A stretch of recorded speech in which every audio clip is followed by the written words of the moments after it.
সঙ্গীত শিল্পী আতিফ আসলামের করাচি কনসার্টে এক নারী ভক্তের নাছোড়বান্দা সেলফি আবদার ও অসংলগ্ন আচরণে তৈরি হওয়া চরম বিশৃঙ্খলা বর্তমানে সামাজিক যোগাযোগ মাধ্যমে আলোচনার কেন্দ্রবিন্দুতে পরিণত হয়েছে। গান চলাকালীন হঠাৎ মঞ্চে উঠে আসা ওই ভক্তের কারণে অনুষ্ঠানের স্বাভাবিক ছন্দপতন ঘটে এবং এক পর্যায়ে বিরক্ত হয়ে আতিফকে পারফরমেন্স থামিয়ে মঞ্চের এক পাশে সরে যেতে হয়।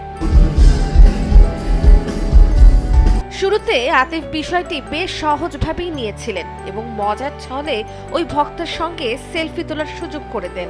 তবে একবার ছবি তোলার পরও ওই তরুণী মঞ্চ ছাড়তে রাজি হননি, বরং বারবার গায়কের সামনে ক্যামেরা ধরে পুনরায় ছবি তোলার জন্য জোরাজুরি করতে থাকেন। এই অপেশাদার আচরণের ফলে মঞ্চে এক অস্বস্তিকর পরিস্থিতির সৃষ্টি হয়, যা উপস্থিত দর্শকদেরও অবাক করে দেয়।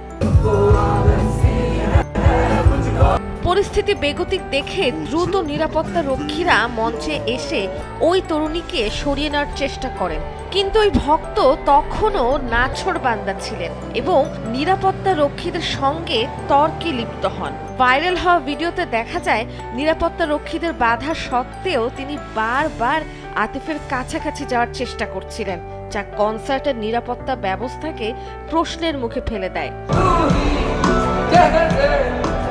তরুণীর এমন কাণ্ডে আতিফ আসলামের চোখে মুখে স্পষ্ট বিরক্তি ফুটে উঠলেও তিনি অত্যন্ত ধৈর্য শান্ত মেজাজে পরিস্থিতি সামাল দিয়েছেন। একজন তারকা হিসেবে ভক্তের প্রতি তার এই মার্জিত ব্যবহার এবং পেশাদারিত্ব প্রশংসিত হচ্ছে।